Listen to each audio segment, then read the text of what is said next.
We can all picture in our minds a titan of industry. Such men were the leaders who built the modern world we know. However, there were titans, and then there was Andrew Carnegie. This Scottish immigrant rose from poverty to become one of the richest men in America. You might think such a man would have ended his life with a tight fist. In reality, Carnegie became one of the greatest philanthropists in history, and his name to this day means hard work, mastery, and a purpose of great magnitude.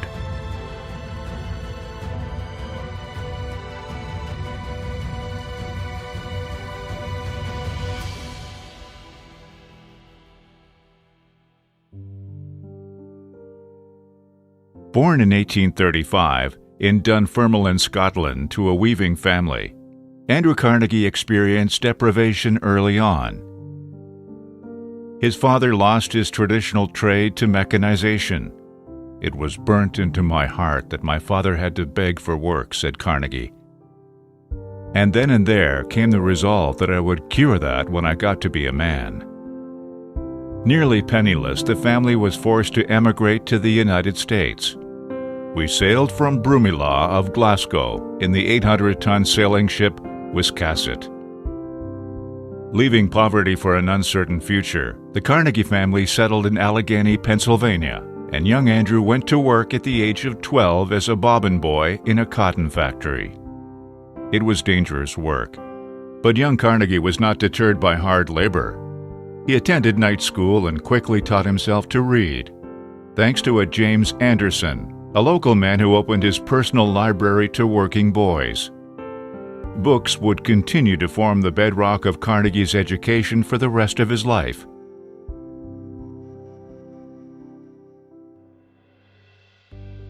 Even at an early age, Carnegie took every opportunity he could to earn money or to educate himself. Though his labor was often long and difficult, Carnegie accepted that work could teach him lessons for his future just as surely as a book. He was ready to accept any lesson, however hard, that led him away from his father's fate. It was this mindset that prepared Carnegie for achievement better than any noble birth or elite education, and it would soon pay dividends. I congratulate poor young men upon being born to that ancient and honorable degree, which renders it necessary that they should devote themselves to hard work. Young Carnegie's diligence paid off. At the age of 14, he was hired as a telegraph boy, a job which took him out of the cotton mill. Carnegie's work ethic and reliability stood out, and at age 18, Thomas Scott, superintendent of the Pennsylvania Railroad Company, hired him as his private secretary. Carnegie was now firmly in the world of business.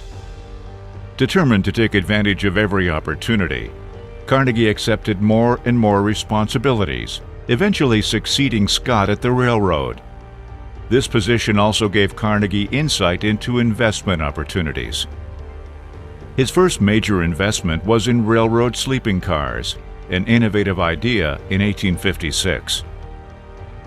In 1861, he invested in Pennsylvania Oil and eventually held parts of firms such as Superior Rail Mill and Blast Furnaces, the Union Iron Mills, and the Pittsburgh Locomotive Works. This marked a big change for Carnegie. No longer did his labor earn every penny. It was his investments that would do it for him. By the age of 30, he had amassed a personal wealth of $50,000, equivalent to over $800,000 today. The growth of his wealth was even more important because with the passing of his father, the bachelor Carnegie was no longer responsible for just himself but the whole family.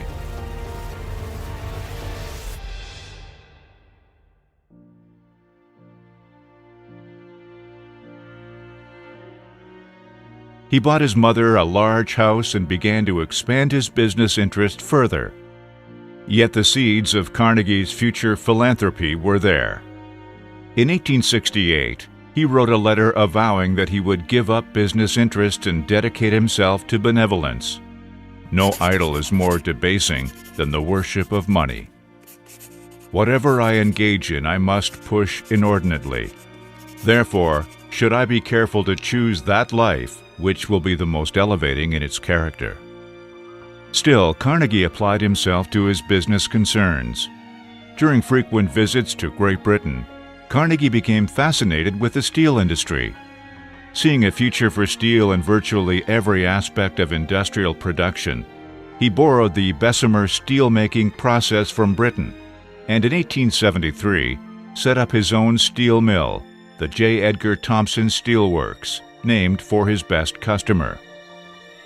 Thanks to the efficient Bessemer process, Carnegie steel was much cheaper and became the preferred material for railroad rails. In 1883, he purchased his main rival, the Homestead Steel Works.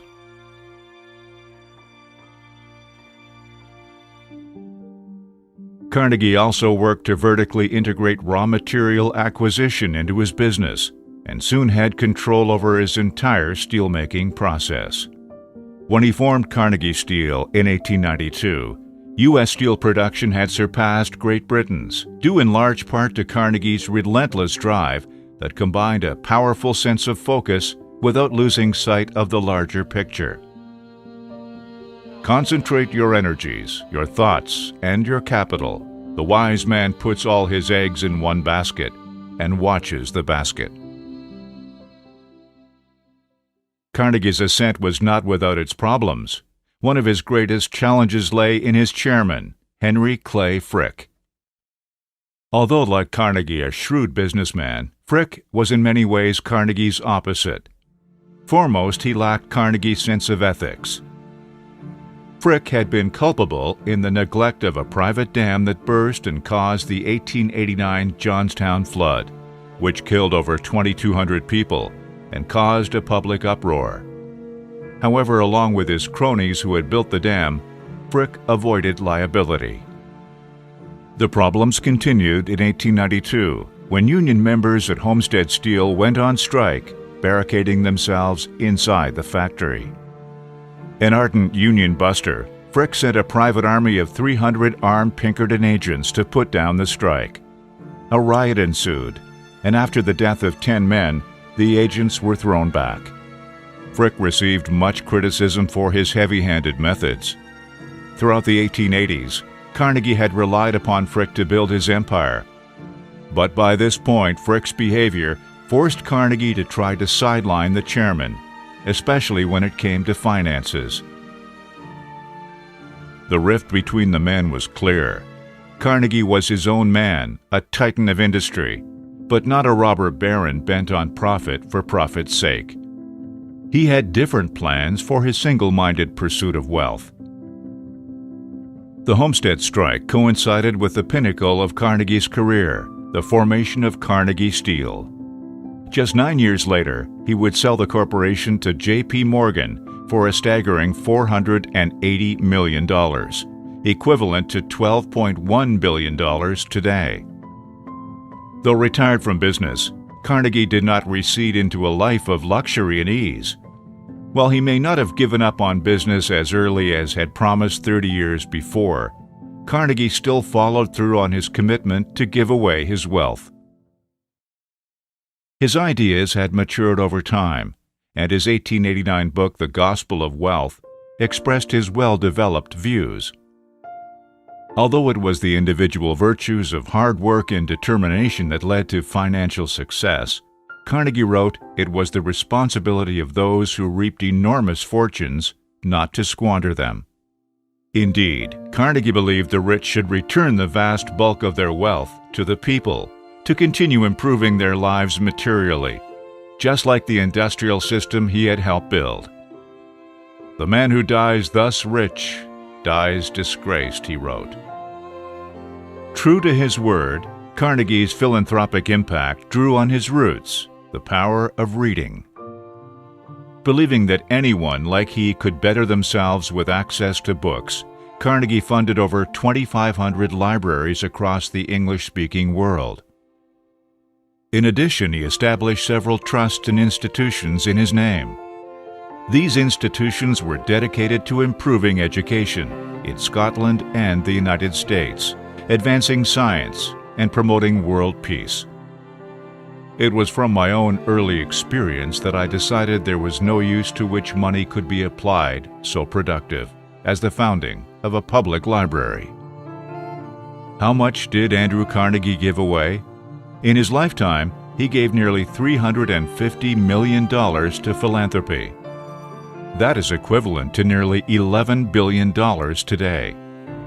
Even so, by the end of his life, Carnegie had still not managed to give away every penny. When Carnegie died in 1919 at the age of 83, he left $30 million to the Carnegie Corporation of New York. To this day, the Carnegie Corporation uses its endowment to develop education across the United States. Andrew Carnegie was a unique figure in his time and place. He stood apart from the industrialists of his day, largely because, while he pursued wealth as single-mindedly as they did, he saw an entirely different purpose for it.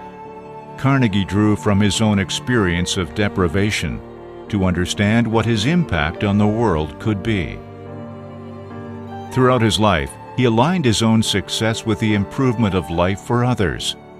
He gave away what he had strived so hard to acquire, an act which illuminates Carnegie's true legacy. Money is the goal, hard work is the means, but the purpose lies beyond yourself.